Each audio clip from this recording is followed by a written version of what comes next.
Je veux parler au Saint-Esprit. Saint-Esprit, je te rends grâce, tu es fidèle en toi-même, tu es admirable. Je te remercie pour cette opportunité. Merci d'imposer une vérité dans la vie de mon frère, dans la vie de ma soeur. Qu'il en soit ainsi pour lui, au nom de Jésus.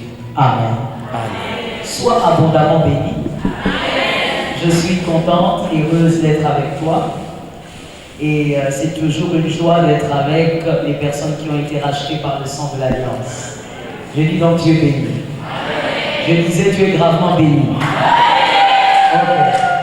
Alors je remercie aussi les organisateurs qui ont permis ces assises, que le Seigneur soutienne et bénisse davantage.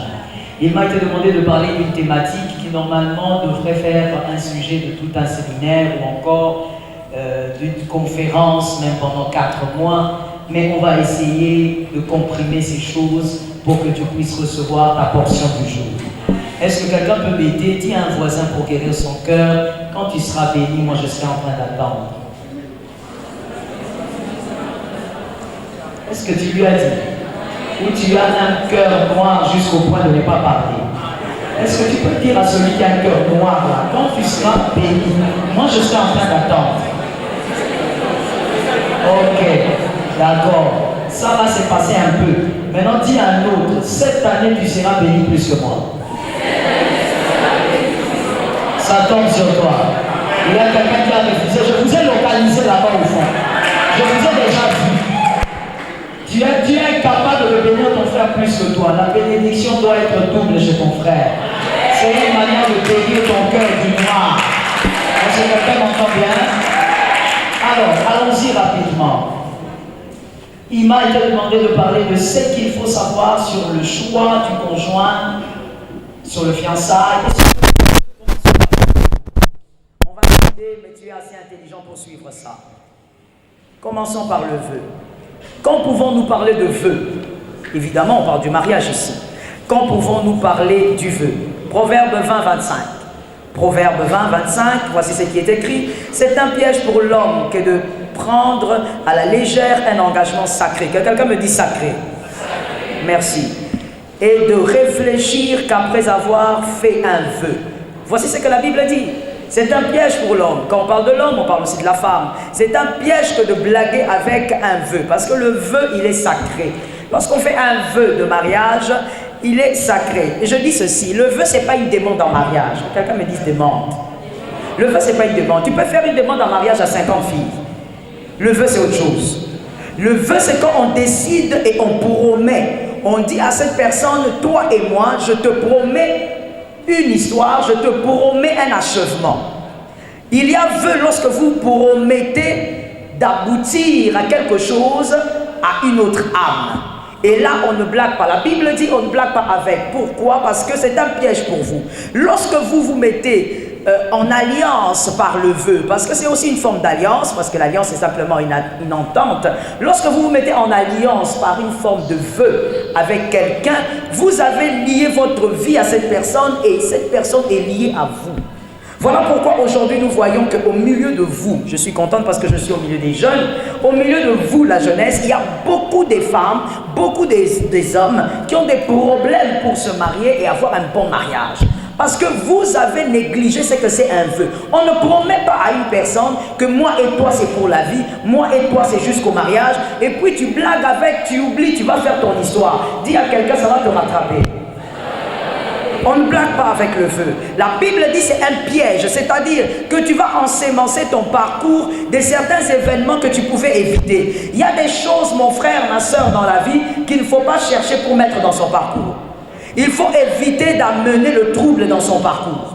Et donc, lorsque tu fais un vœu avec un homme vient vers toi et dit, écoute, moi je crois qu'on doit être ensemble, on doit aboutir au mariage, toi et moi ça va marcher, d'accord, on s'est mis d'accord. J'ai dit bien que le vœu, ce n'est pas la drague. Le vœu, c'est un accord. Et quand donc vous vous mettez en accord, toi la fille, tu ne peux pas aller commencer à sortir avec 3 autres hommes. Tu dis non, le premier là c'est pour les syllabus, le deuxième là c'est pour le transport, le troisième c'est pour le petit déjeuner. Sois délivré. Est-ce que quelqu'un m'entend bien? On parle ou on ne parle pas? Je dis on parle ou on parle pas? On est venu ici pour parler. Je dis tu ne peux pas donc dire que tu as eu un vœu avec M. Julien qui est en L1 et puis toi tu vas avoir 3 autres gars, tu dis ça c'est pour ma petite gérance, ça c'est pour le tissage. Tu es en train de jouer avec ta vie. Le jour où tu voudras te marier avec un homme sérieux, tu n'auras qu'un homme façon. Tu n'auras qu'un aventurier. Tu n'auras qu'un aventurier parce que tu as blagué avec quelque chose qui a scellé ton âme. Voilà pourquoi ma soeur, laisse-moi te donner un conseil gratuit, que quelqu'un me dise le code. Je suis en train de parler, je n'aime pas ta lenteur là, dis-moi le code. J'ai dit à une fille, écoute bien le code. Quand un homme vient vers toi, il dit, écoute, moi je veux m'engager avec toi pour la vie. Il faut lui poser la question, ça c'est drague ou c'est vœu?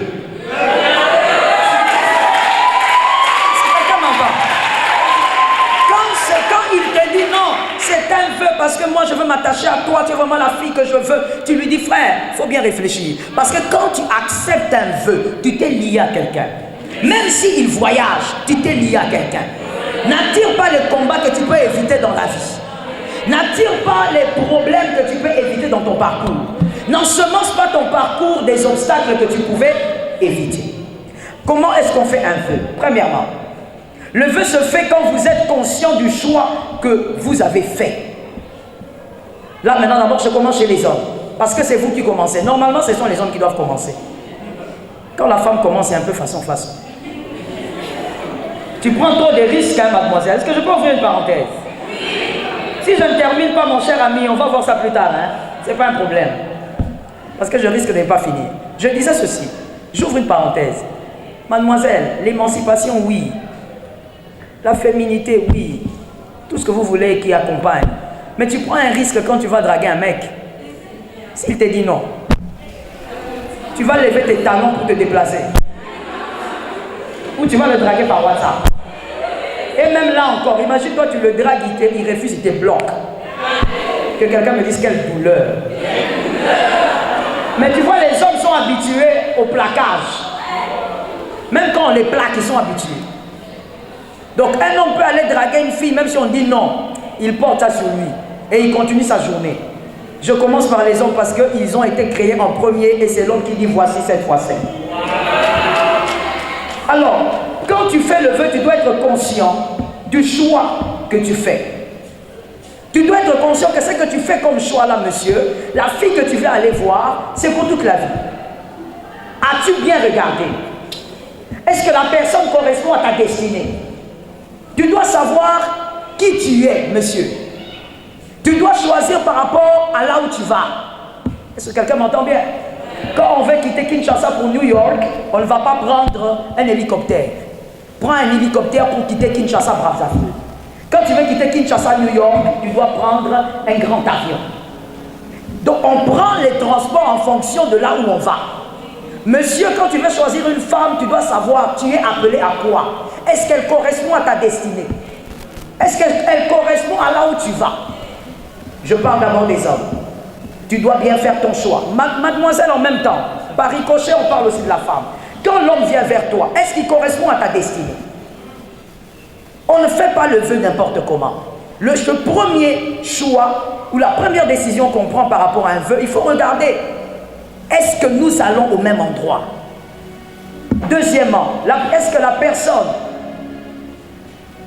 Diminuez un peu le son là-bas pour que je m'écoute aussi. Est-ce que la personne que tu choisis, monsieur, elle correspond à une personne que toi, monsieur, tu peux combler? Est-ce que, mademoiselle, quand tu écoutes, tu entends quelqu'un venir pour faire un vœu? Est-ce qu'il correspond à la personne que tu peux combler? Je commence par l'homme. Monsieur, tout homme ne peut pas épouser toute femme. Toute femme ne peut pas aussi épouser tout homme. Je veux guérir un monsieur maintenant et tout de suite. Arrête de dire que les femmes sont pareilles, tu peux épouser n'importe qui. Les femmes ne sont pas pareilles. Celle qui est à côté de toi est femme, l'autre qui est derrière est femme, mais elles ne sont pas pareilles. Je veux qu'un homme soit délivré ce matin, qu'un homme me dise je veux être délivré. Non, qu'un homme me dise je veux être délivré. Ce n'est pas parce que les deux ont des seins qui sont femmes, qu'elles sont pareilles. Je parle ou je ne parle pas? Je parle ou je suis au milieu des mineurs? Je suis au milieu des adultes ou des mineurs? Des adultes ou des mineurs? Je vais poser la question 3 fois. À toi vient de te tenir là, il faut porter la ceinture. Je disais donc, C'est pas parce que les deux femmes là, elles ont des paires des seins qu'elles se ressemblent. La femme que tu dois épouser, toi, c'est une femme que tu dois être capable de combler. On ne va pas prendre une petite casserole et mettre un gros couvercle. Il faut que ça corresponde. Tout homme ne peut pas combler toute femme. Il faut donc que tu regardes. Elle est jolie, c'est bien. Tu as vu qu'elle a un bon caractère, c'est bien. Mais ça ne se limite même pas au bon caractère. Il faut mettre une virgule. Est-ce que toi, tu es capable de combler cette femme-là? On ne se marie pas pour rendre l'autre malheureux. Si l'autre est malheureux, tu finiras par devenir malheureux. Si la femme n'est pas heureuse dans ce mariage, toi, monsieur, tu finiras par devenir malheureux. Est-ce que tu peux combler cette fille? Est-ce que quand toi, tu parles avec elle, tu sens que tu la combles?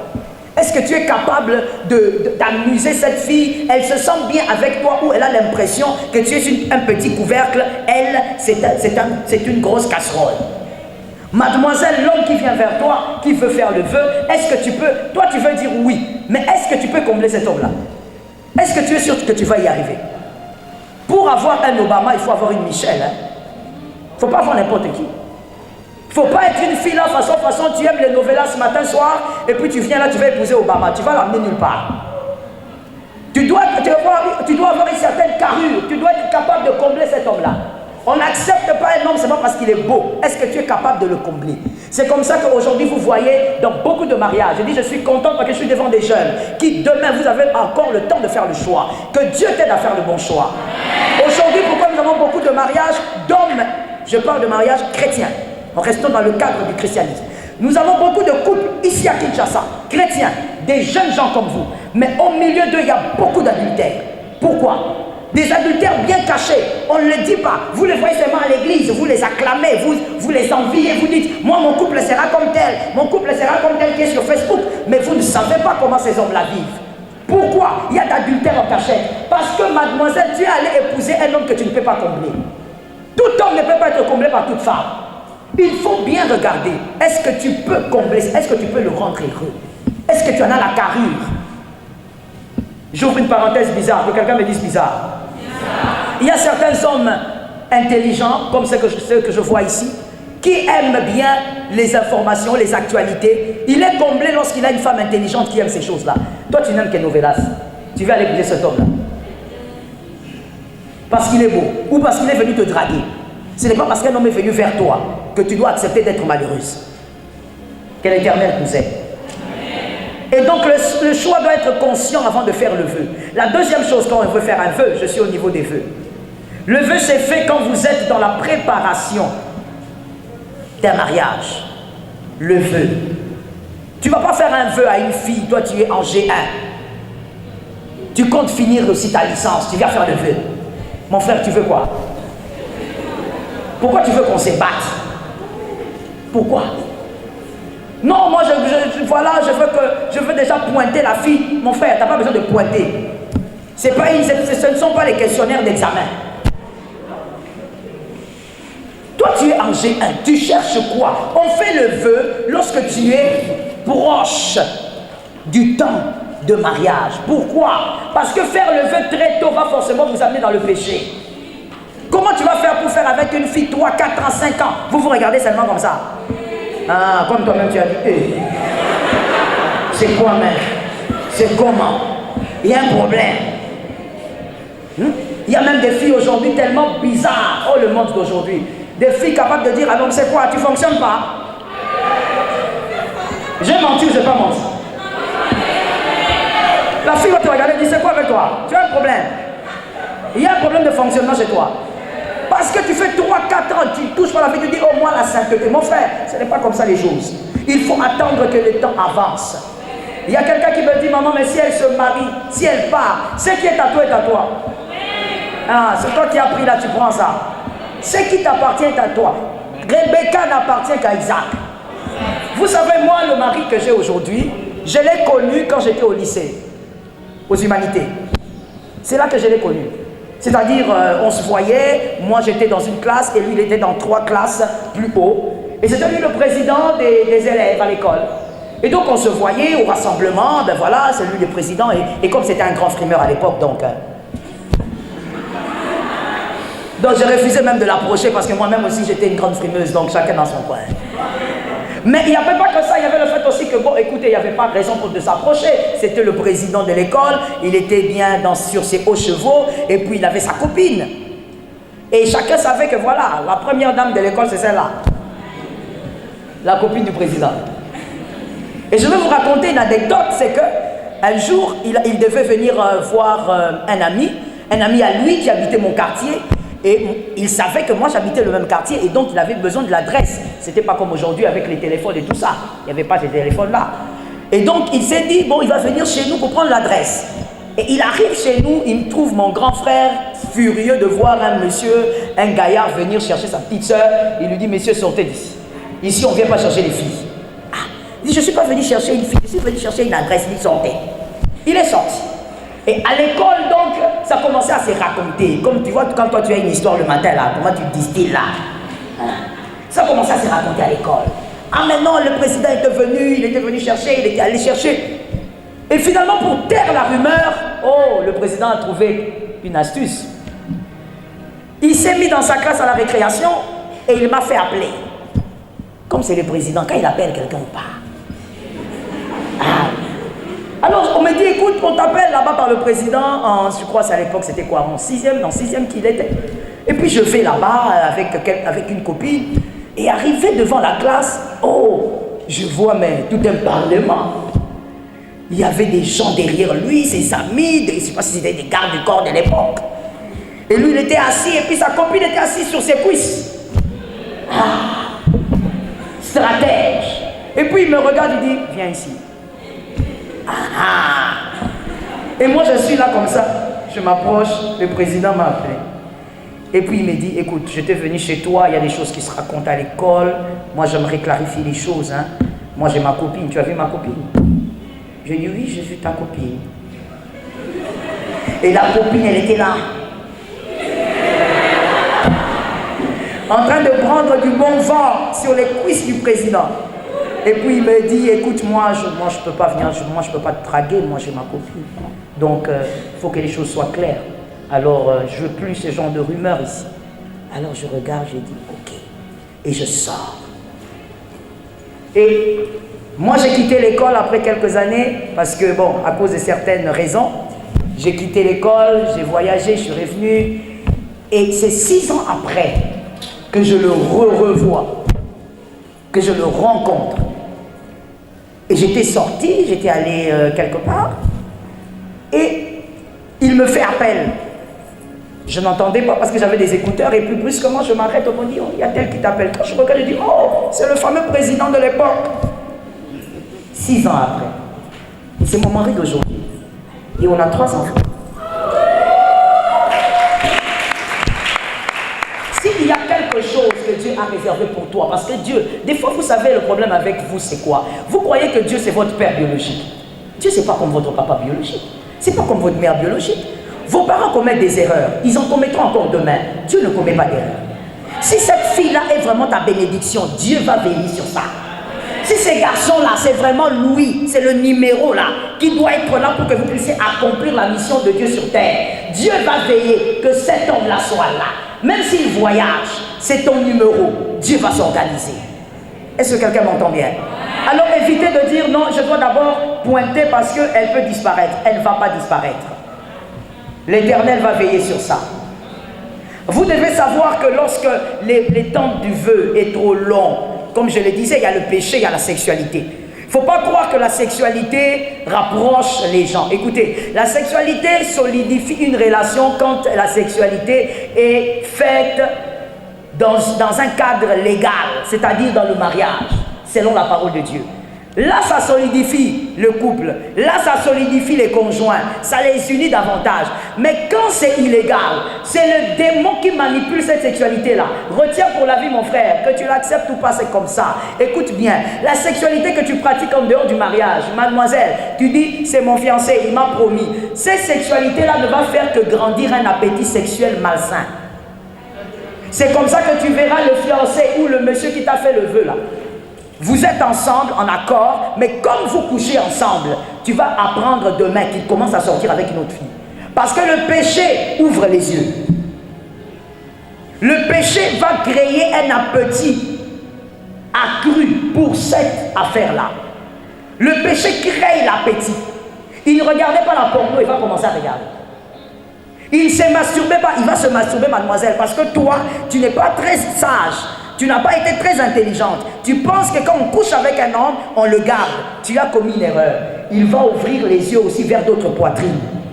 Il va commencer à calibrer les types de poitrines. Quand il va regarder pour toi, il regarde là-bas, il dit ça c'est un peu plus. C'est que j'ai l'habitude de toucher, c'est les tailles 32. Là-bas c'est 42. Je vais un peu aller essayer. Et toi tu seras là en train de pleurer. Moi ça me tourne souvent quand les filles. Maman, il m'a dit, je l'ai tout donné. Qui t'avait dit de tout donner? Qui t'a dit que pendant le vœu on donne quelque chose? Pendant le vœu on donne seulement sa parole. Oh maman, je l'ai tout donné. Et les filles même ont beaucoup de courage. Elles osent même me dire, maman, je lui ai donné mon corps. Ah bon, tu me dis que tu as donné ton corps. Qui t'avait dit de tout lui donner? Qui t'avait dit que ce corps-là lui appartenait? Mais tu ne sais pas que le péché ouvre les yeux, ça va créer de l'appétit. C'est comme ça que même dans le mariage, nous disons, vous n'êtes pas peut-être marié ici, mais je le dis comme ça, comme une parenthèse, même dans le mariage, nous disons aux couples mariés, attention avec la pornographie. Ce n'est pas parce qu'on est marié qu'on doit regarder la pornographie ensemble et dire, ça va nous donner l'appétit. La fille que tu vois là, qui fait le film porno là, elle a des silicones. Vous connaissez, vous ne connaissez pas? Comment vous me regardez comme ça? La fille là qui fait le film porno là, elle a des silicones. Au niveau de la poitrine là, elle a ajouté, on a arrondi. Derrière aussi, on a arrondi. Et quand tu vas finir de regarder la fille là, toi qui es marié, et après, tu regardes ta femme, elle a 100 kilos. Ce n'est pas pareil. C'est là où le diable commence à entrer. Le péché reste péché. Attention avec le péché. Le vœu, on le fait. Après avoir écouté Dieu et après avoir écouté les hommes. Écoute Dieu.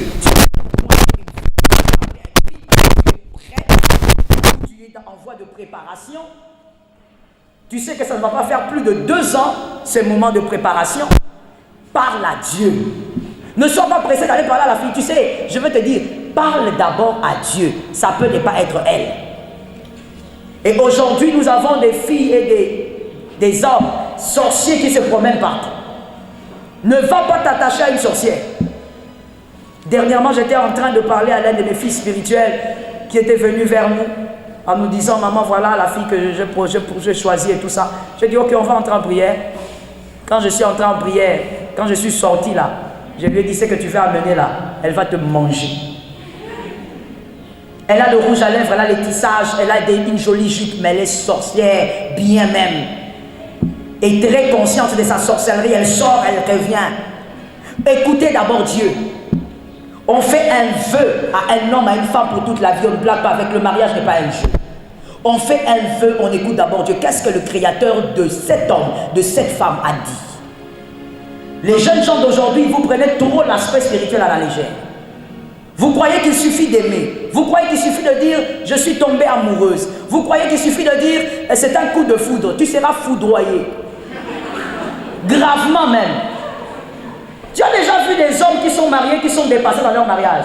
Mon frère, prochainement quand vous allez m'inviter, je veux faire exprès, je vais appeler l'un d'entre eux, un homme qui est dépassé dans son mariage. Tu verras comment sont ses cheveux. Même les cheveux sont comme quelqu'un qui est passé tout près du volcan.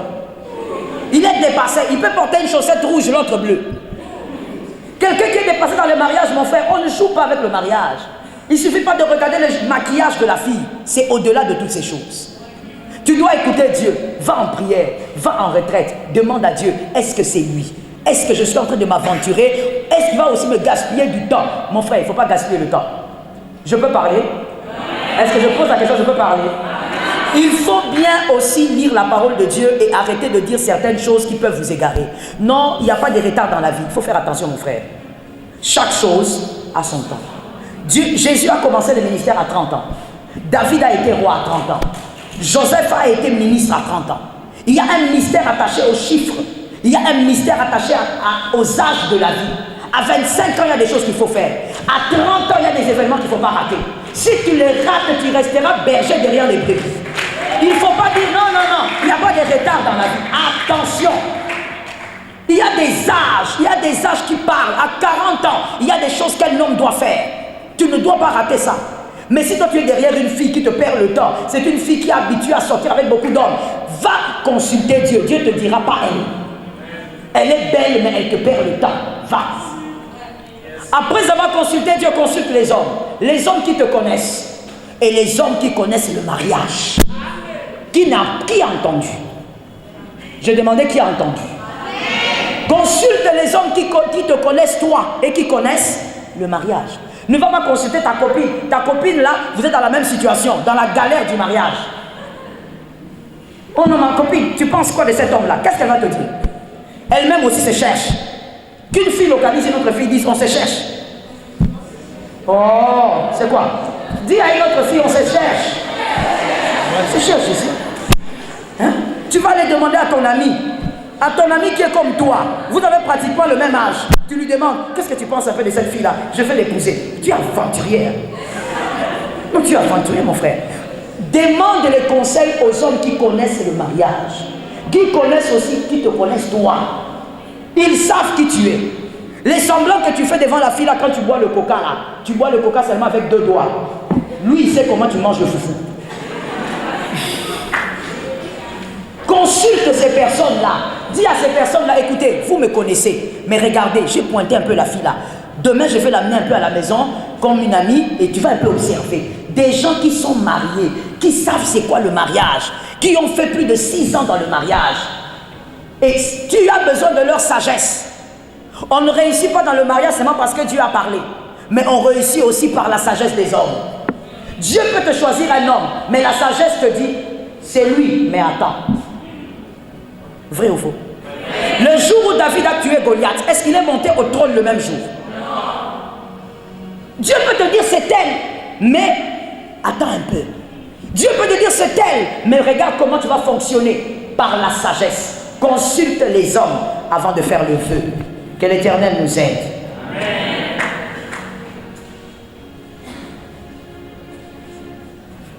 Je parle du choix rapidement.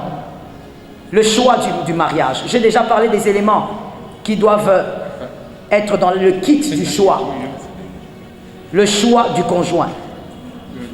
On ne choisit pas, et je le répète encore, on ne choisit pas une femme, un homme à cause des pulsions sexuelles qu'on ressent quand on est devant lui ou quand on est devant elle.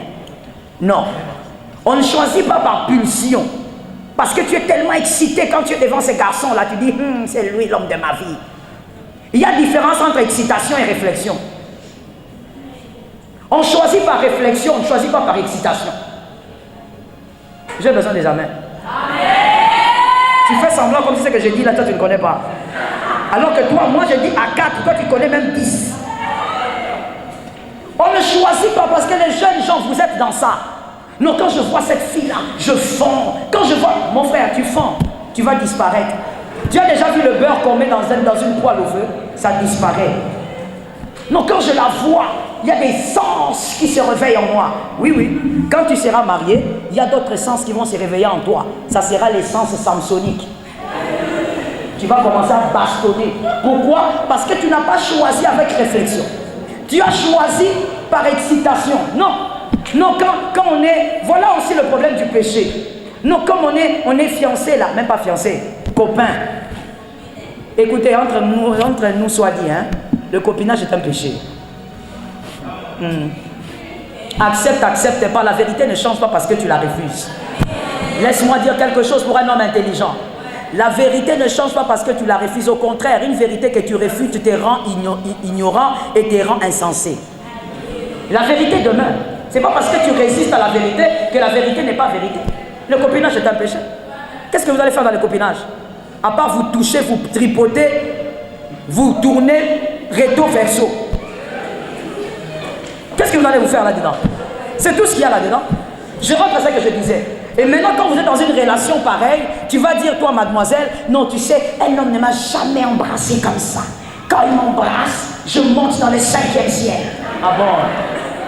Le mariage va t'amener en enfer. C'est-à-dire, te marier avec un homme comme ça, tu te maries seulement parce qu'il crée des pulsions en toi. Tu vas aller dans un mariage enférique parce que tu vas souffrir. On ne se marie pas avec un homme parce qu'il t'excite. Avec une femme parce qu'il t'excite. On se marie avec quelqu'un parce qu'on a réfléchi. On a pris le cœur, on a mis à côté, maintenant on commence à réfléchir. La tête commence à fonctionner. J'ai l'habitude de dire ceci aux filles. Laisse-moi aussi te dire à toi. Je ne sais pas quand est-ce que je te verrai. Peut-être que la prochaine fois, ça sera au ciel. Alors laisse-moi te dire ça. Écoute-moi. Ève, qu'on a l'habitude de crucifier, elle a amené le monde dans le péché. La femme là, c'est à cause d'elle. La femme a péché. Mais je pose la question. Est-ce que Ève avait péché parce qu'elle avait besoin d'avoir une maison? J'ai besoin que les femmes me répondent. Hein? Si tu n'es pas femme, tu es homme. Parce qu'on ne sait jamais. Le monde actuel, je peux te voir comme ça. Oh, que tu es un transgenre. Donc, avec le monde actuel, on ne sait pas. On ne sait pas qui est qui. J'ai dit que les femmes me répondent. Que les femmes me donnent la main. Est-ce que Ève avait péché parce qu'elle avait besoin que Adam lui donne une portion du jardin d'Éden? Ève avait péché parce que le serpent lui avait dit: c'est un arbre qui donne l'intelligence. Elle avait envié l'intelligence. Ce n'était pas une femme bête. C'était une femme qui était derrière l'intelligence. Certes, c'était une désobéissance à Dieu, mais la femme recherchait ce que le serpent avait dit. Le serpent n'avait pas dit que ça allait te donner des maisons ou encore des tissages. Le serpent avait dit que tu seras intelligente. C'était donc une femme qui aimait l'intelligence. Son péché était le fait d'aimer l'intelligence. Toi, comment tu es plus baudet même? Pourquoi je donnais cet exemple? C'est pour dire que depuis Genèse, la femme aimait l'intelligence. La femme, c'était la réflexion. Aujourd'hui, on dit non, la femme, elle est trop émotive. Mais la femme de Genèse, la femme que Dieu avait créée, elle avait été toujours derrière l'intelligence. Donc, quelque part, c'est un être qui aime l'intelligence. Comment toi, tu peux choisir seulement avec le cœur? La tête doit fonctionner. S'il y a une personne qui doit être intelligente, un être qui doit être intelligent, c'est toi. Est-ce que quelqu'un m'entend? Est-ce que je peux aller dans les profondeurs? Est-ce que je peux aller dans les profondeurs? Est-ce que je peux titiller quelqu'un? Laisse-moi un peu titiller les hommes. Adam était dans le jardin. Dieu lui avait dit: ne touche pas cet arbre-là. Cet arbre-là ne touche pas. Le jour où tu touches, tu meurs. Adam ne s'est même pas intéressé à l'arbre tout le temps là. Il était obéissant, oui, mais il ne s'est pas intéressé à l'arbre. L'arbre, on dit que ça donnait quoi? La connaissance. Mais Adam, je n'ai rien dit. À celui qui peut capter, qu'il capte. Ève avait voulu l'arbre parce qu'on lui avait dit: ça donne de l'intelligence. Donc aujourd'hui, on ne doit pas dire à toi, mademoiselle, que moi c'est Denzoto, moi c'est Motema. La femme, depuis le commencement, c'était le cerveau. Et donc quand tu choisis, réfléchis. Arrête de choisir par pulsion. Oh non, un homme ne m'a jamais écrit des textos bien comme ça. Quel texto? Tu parles de qui? De ce Congolais là? Il est d'où? De l'Équateur, du Bandundu, du Kassai. Tu as déjà lu les textos des Italiens? Il y a texto et texto. Hein? C'est le petit texto, la façon qu'on t'a envoyé là, qui t'a enlevé tout le cerveau. La vie, c'est toute une histoire. La vie, c'est pour la bâtir. Tu vois, tel que tu étudies là, c'est parce que tu veux bâtir une histoire. On ne blague pas avec sa vie. Il faut respecter sa vie. Tu as une histoire à bâtir. À 25 ans, tu dois avoir un témoignage. À 30 ans, tu dois avoir un témoignage. À 40 ans, tu dois avoir un témoignage. Ne joue pas avec la destinée. Dans la barque de sa vie, on n'embarque pas n'importe qui. Parce que dans la barque de sa vie, beaucoup de choses peuvent arriver. On embarque quelqu'un qui est conscient de là où on va. Que l'Éternel t'aide. On choisit parce qu'on sait qui on est. Tu es enfant de Dieu et tu connais là où tu vas. On choisit parce qu'on sait qui on est. Moi, je pose la question. Est-ce que maintenant je peux rentrer chez les hommes? Je peux poser une question? Je pose la question aux hommes. Toi, tu es enfant de Dieu. Toi, tu es chrétien. Regarde même comment tu es venu dans une conférence où on parle de Dieu. C'est une conférence christocentrique. Même quand on parle du choix mariage, mais il s'agit de Christ ici. Mais mon frère, comment toi, tu peux aller choisir la fille que tu veux épouser là? Elle passe toute sa vie dans les boîtes de nuit. C'est la fille que toi tu veux. Donc tu choisis sans te connaître ou quoi? Toi tu veux seulement cette fille-là qui est incapable de respecter ta mère. Quand tu parles de ta mère, elle te dit: ah, laisse ces histoires-là, les choses de maman là, l'amour c'est deux. Qui t'a dit que l'amour c'était deux? On s'aime à deux, on se marie avec tout un peuple. Tu ne le savais pas? On s'aime à deux. Mais le mariage, ça engage tout un peuple, c'est-à-dire des familles. Le mariage ne se fait pas qu'à deux. Tu dois être conscient de ce que tu es en train de faire aujourd'hui. Tu es enfant de Dieu, choisi en tant qu'enfant de Dieu. Le choix du conjoint se fait aussi par rapport, je l'ai dit d'ailleurs, par rapport à ce que tu peux apporter à l'autre. Regarde les phrases égocentriques qu'on a l'habitude de sortir, ou qu'on avait, pour moi en tout cas qu'on avait quand on était jeune, quand on était célibataire. Les phrases égocentriques. Il me faut une bonne personne. Je te pose la question, la bonne personne que tu veux, est-ce que tu pourras la bonifier? Parce que quand on choisit une bonne personne, il faut être capable de la bonifier. Tu choisis pas un bon garçon pour que le garçon, il avait déjà son diplôme, avec son intelligence, mais depuis que ce garçon-là t'a choisi, rien ne marche dans sa vie. Le boulot même, il n'arrive pas à avoir. Tu ne choisis pas une fille qui avait des ambitions dans la vie pour qu'elle entre chez toi, elle commence à te préparer la boule tous les jours, et ça se limite là. Elle te fait 15 enfants. Quand tu choisis une bonne personne, tu dois être capable de bonifier cette personne. Tu dois être capable de communiquer un certain ajout, moralement, intellectuellement, émotionnellement. Tu veux une bonne personne pour faire quoi avec elle? Beaucoup de gens, on reçoit les couples tous les jours, hein, vous savez. C'est pourquoi quand moi on m'appelle pour parler aux jeunes, même quand je suis busy, même quand je suis appelé à plusieurs prédications comme je l'étais aujourd'hui, mais je m'efforce de venir. Parce que je me dis, il faut même sauver un seul. Vous n'avez pas idée combien de couples nous recevons dans nos bureaux. Je ne parle pas des couples qui ont 50 ans. Je parle des jeunes gens comme vous. Mais il faut écouter le genre de pleurs qu'il y a dans les foyers. Tout ça pourquoi? Tu vois une femme qui avait des ambitions, qui avait des rêves.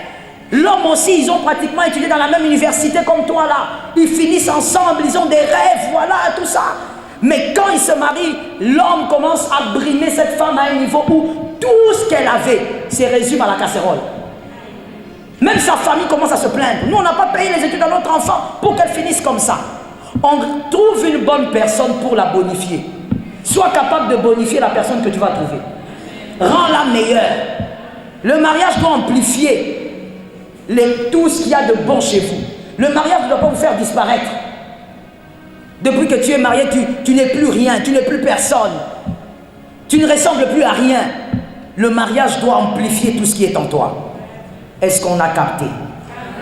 Je finis en disant, si vous voulez vivre les fiançailles, veillez à ce que vos fiançailles, et qu'est-ce qu'on appelle fiançailles d'ailleurs? C'est selon Genèse 24:30, si vous voulez prendre le verset. Selon Genèse 24:30, les fiançailles, c'est au moment où les deux familles se sont rencontrées. Aujourd'hui, on entend les jeunes dire « c'est mon fiancé ». Et moi, surtout, je souffre avec ça dans mes téléphones. Tu entends une fille t'écrire sur WhatsApp « Maman, moi et mon fiancé ». Quand tu demandes « fiancé », ça veut dire « il a fait quoi? Il est qui ?» Non, maman, c'est juste un garçon qui m'a promis. Non, là, c'est le vœu. Ce n'est pas ton fiancé. Le fiancé, c'est lorsque les deux familles se sont mis ensemble, se sont rencontrées. Et dans d'autres cultures, le fiancé a déjà déposé quelque chose. Il a fait un signe, un symbole. Là, c'est ton fiancé. Avant ça, il n'est pas ton fiancé, maman. Il ne faut pas rendre votre relation sale, là, propre. Si tu veux avoir des fiançailles, donc, les deux familles se sont rencontrées, que ça ne soit pas trop long. Parce que les fiançailles, monsieur, écoute-moi très bien, les fiançailles sont pénibles. Sont pénibles pourquoi? Parce que c'est dans les fiançailles que la plupart des filles avortent. C'est dans les fiançailles que la plupart des filles font des enfants. C'est dans les fiançailles que la plupart des choses horribles se font. Pourquoi? Le fiançailles est trop long. Le fiançailles ne doit pas être trop long. Quand tu dis déjà à quelqu'un je t'aime, lui aussi te dit je t'aime, ça ne doit pas être long parce que le mal va toujours arriver. Est-ce que quelqu'un m'entend? Si quelqu'un veut me poser la question combien de temps pour le fiançailles, j'ai dit le maximum, vraiment le max des max, c'est 2 ans. Ça c'est vraiment le max. Et c'est pour des hommes forts et des femmes disciplinées. Parce qu'aujourd'hui, nous avons des hommes faibles et des femmes indisciplinées. Lorsque tu vois même, mademoiselle, que ton fiancé est faible, tu connais sa faiblesse, c'est le sexe. Est-ce que toi tu ne peux pas être plus forte? Les gens de filles qu'on a aujourd'hui, quand elle sait que l'homme est faible, l'homme lui dit, viens on va sortir, on va aller nous balader un peu vers les arbres, les gros arbres là, à 19h. Elle dit, et on va faire quoi? Quand elle dit on va faire quoi, elle marche. Tu marches comme un dindon. On va faire quoi? Comme une baleine. On va faire quoi? On va faire quoi, mais tu vas où? Et tu arrives sous l'arbre là. Maintenant tu fais quoi? On est enfant de Dieu. Tu es aventurier, hein? Lui aussi sait que toi aussi tu es faible. Il te déboutonne, chérie, on va prier, non? Chérie, tu sais, même Dieu sait. Là, il a commencé, il a déjà enlevé 5 boutons. Et toi, tu es seulement, Jésus. Est-ce que tu vois comment tu es aventurier? Tu es aventurier. Tu sais très bien que tu vas à l'abattoir. Mais tu acceptes d'aller à l'abattoir. Hein? Mais tu acceptes ça. Écoute, ça risque, la Bible dit, je finis par là, un bon verset que j'aime. J'aime ça parce que on me l'a appris depuis que j'ai, je crois, 13 ans. La Bible dit, tu risques de perdre ton héritage par ta propre faute. Il y a des évangiles à bannir qui circulent à Kinshasa, où on dit aux gens, quoi qu'il arrive, aux Amouane Laka. Quoi qu'il arrive, aux Amouana. Écoute mon frère, je vais te présenter le tableau de 2 types de Banelaka. Et ça on ne dit pas. On vous dit seulement aux Amouane Laka et Koratete. Et c'est à cause de ce mensonge-là que toi tu te permets de faire tout ce que tu veux. L'homme là peut être ton mari, la fille là peut être ta femme. Mais à cause du péché que vous accumulez, il y a les enfants des Laka qui meurent sans les yeux. Comme Samson. Il est mort, mais sans la vision. Tu vas perdre ton fiancé à cause du péché. On va t'arracher la vision, mon frère. La Bible dit tu perdras ton héritage par ta faute. Donc un héritage, Dieu t'a donné. Tu as reçu des prophéties, mais tu peux le perdre à cause de tes erreurs. Et il y a un deuxième type de Banelaka. Ce sont ceux-là qui arrivent au trône sans toucher la femme de Potiphar.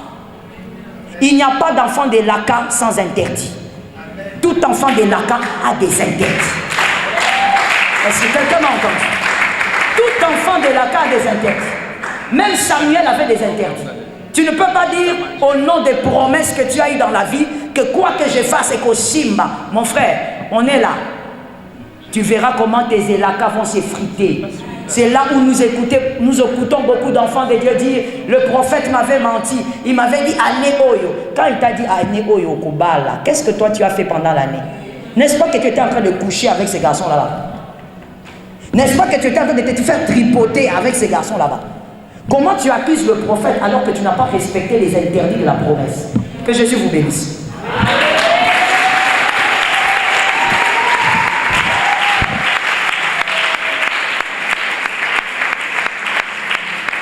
Merci Jésus pour la grâce.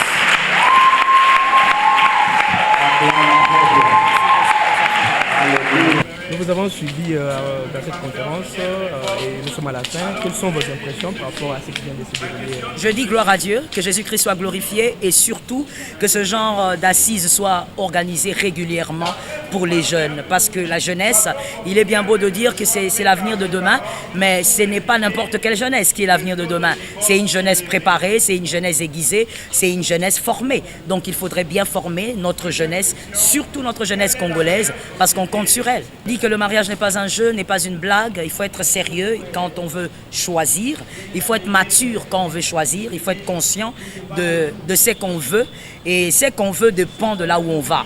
On ne choisit pas par caprice, c'est là que je parle de la maturité.